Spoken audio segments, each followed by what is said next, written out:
Senator Khalil साहब, आप भी बताइएगा कि चेयरमैन सेनेट फिर किस तरीके से अमल दरामद करवाए। आप लोगों की तरफ से भी कहीं ना कहीं ये कह दिया जाता है कि चीजें ठीक नहीं हो रही, लेकिन फिर इसके ऊपर अमल दरामद कैसे हो, रुकावट कौन बीच में बनता है, चेयरमैन सेनेट का क्या लाहे अमल हो? देखिए जी, मोहतरम वलीद इकबाल साहब को पता है कि उन्होंने खुद हवाला दिया है, जब परवेज रशीद साहब का मामला था, हालांकि जिस तरह की गुफ्तगू, लेकिन वो चूंकि सामने नहीं है, मैं नहीं बात करूंगा, वो करते हैं। लेकिन इसके बावजूद मोहतरमा शहीद बेनजीर भुट्टो साहब प्राइम मिनिस्टर थी, लेकिन दबाव भी था व्हाट्सएवर, लेकिन मोहतरम यूसुफ रजा गिलानी साहब ने ऑर्डर किए थे, और वो कन्विक्शन है उनकी ये बात कि जो भी मेंबर है उसको आना चाहिए। और हमारा भी हमारे जो पार्लियामेंट लीडर है मोहतरम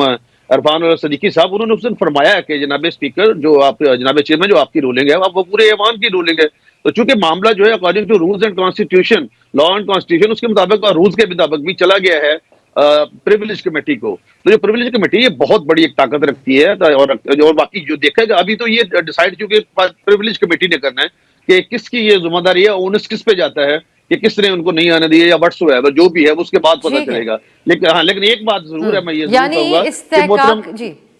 मोहतरम गिलानी साहब जो हैं वो अपनी बात पे हमेशा खड़े होने वाले शख्स हैं। उनके दोनों बेटे तीनों, हम सारे इकट्ठे मेरे साथ रहे एमपी, मैं इस फैमिली को जानता हूँ, दे हैव उनका ये आप एक करेक्टर है कि वो लाजमी इस बात पे खड़े होंगे। जहां तक वलीद इकबाल साहब ने बात की, ये वाकई समान 21 अक्टूबर 2023 से पहले उन्होंने ये स्पीच की थी और समा पे ये प्रोग्राम भी किया था, I am the witness of that programme, कि ये बात हुई थी कि हम सबको मिलकर एक लेवल प्लेइंग फील्ड जो है इसके बारे में बात करनी चाहिए। लेकिन मसला ये होता है कि जब अपनी बारी आती है तो उस वक्त फिर चाहे अपना सारा सिस्टम बैठ जाए या धंधा धुंध पड़ जाए, उस वक्त कहते हैं सब ठीक है, और जब और बात होती है तो फिर कहते हैं ये गलत है। ये बात नहीं है, फिर हमें एक दूसरे के साथ मिलकर चलना पड़ेगा। ठीक है, अब आप सेनेट इस्तेहकाक कमेटी के पास है, तो देखते हैं वो सेनेट का इस्तेहकाक बहाल करा पाएगी या नहीं करा पाएगी, और चेयरमैन सेनेट के बिलखुसूस जो अहकामात हैं उसके ऊपर अमल दरामद हो पाएगा या नहीं। सेनेटर वलीद साहब, एक और आंख मचोली किसी कैफियत हमें नजर आती है, आपकी क़यादत कोई बयान देती है पीटीआई की, अडियाला से खान साहब से मंसूब कोई और बात कही जाती है। आजकल तस्करा था कि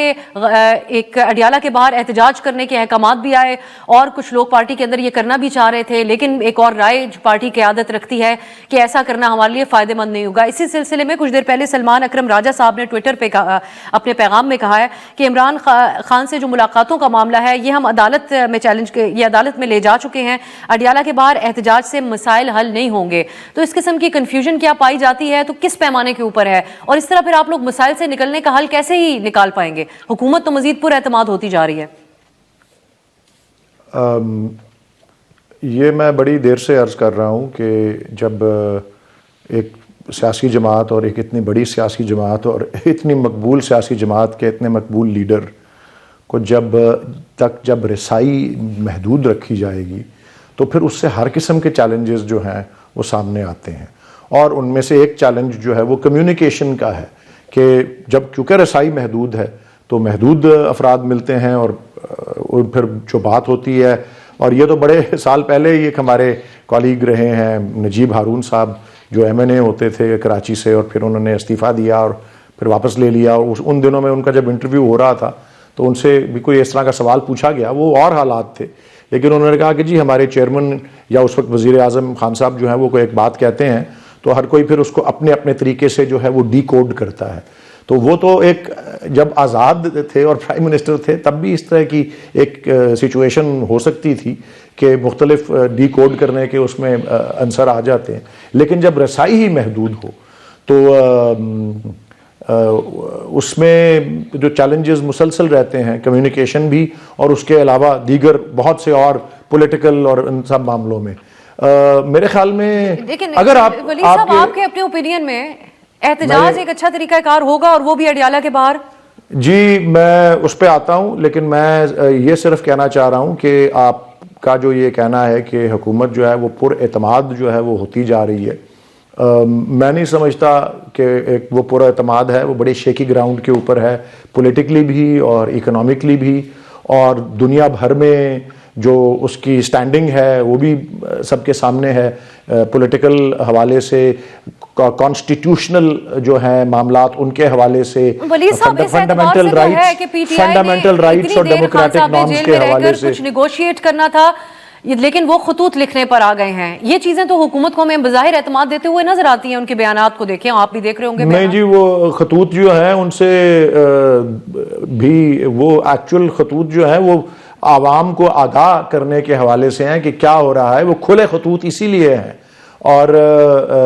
अगर आपके मुताबिक वो बहुत पुरएतमाद भी हैं तो ये मिसप्लेस्ड है ये एतमाद, और ये जो भी सिलसिला और जिस तरह का निज़ाम और ये सब असेंबल किया हुआ है और जो चल रहा है, ये मैं उस पर एक मिसरा ही कह सकता हूँ, जो शाखे नाजुक पे बनेगा आशियाना नापायदार होगा। ये नापायदार किस्म का निज़ाम है। जितना मर्जी ये एतमाद इसके ऊपर हासिल कर लें, इसकी कमेंट्स के लिए सेनेटर खलील साहब के पास में जाऊंगी।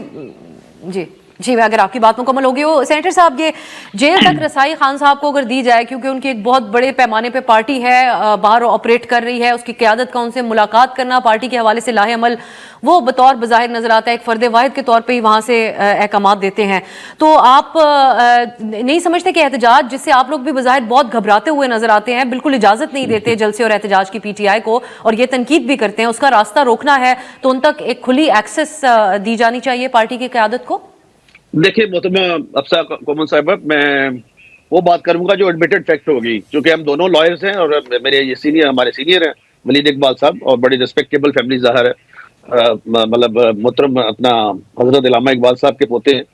तो मेरे लिए तो बहुत ही ज्यादा काबिल एहतराम है। लेकिन एडमिटेड फैक्ट ये है कि लोगों को तकसीम करते करते, दूसरी पार्टी को तकसीम करते करते ये खुद तकसीम हो गए। मैं आपको एडमिटेड फैक्ट करता हूँ, कल डान पे मैं देख रहा था कि ये बात चली कि वहां की सूबाई तंजीम जो है KP की, उन्होंने ये बयान दिया, रिपोर्ट पेश की है कि हमारी गवर्नमेंट ने 2009 से सेफ सिटी बनाना था प्रोजेक्ट, वो नहीं बनाया, और आज तक जो एक हल्के के फंड है दूसरे हल्कों में ले गया, और शहर पूरा गंद से पड़ा हुआ है और कोई कारकर्दगी बेहतर नहीं है। ये कल डॉन की हेडलाइंस थी, नंबर 1। एक और एडमिटेड फैक्ट है कि हलीमा खान साहबा ने खुद फरमाया था, जो बानी PTI की सगी बहन है, ये लोग खुद नहीं चाहते कि बानी जो है वो जेल से बाहर आए, वरना इनकी अपनी सियासत खत्म हो जाएगी। तीसरे नंबर पे आप देखेंगे कि अभी ये तो बहुत सारे लोग जो हैं ये विकेट की दोनों तरफ खेल रहे हैं, और कुछ तो हिट विकेट हो चुके हैं दोनों तरफ खेलते खेलते, और इसलिए इनका अपना ही कोई इत्तेहाद और इत्तेफाक नहीं है। और ये कर ले एहतजाज, पहले भी इन्होंने 3 एहतजाज किए हैं, कोई 17-18 रैलियां निकाली हैं, अब भी कर ले। लेकिन मैं दोबारा कहता हूँ कि बात इनकी जब भी बनेगी, जब भी जिनसे ये मुज़ाकरात करना चाहते हैं वो उनसे करना नहीं चाहते, क्योंकि उनको ये मीर जाफर मीर सादिक को डर्टी हैरी कहते रहे हैं,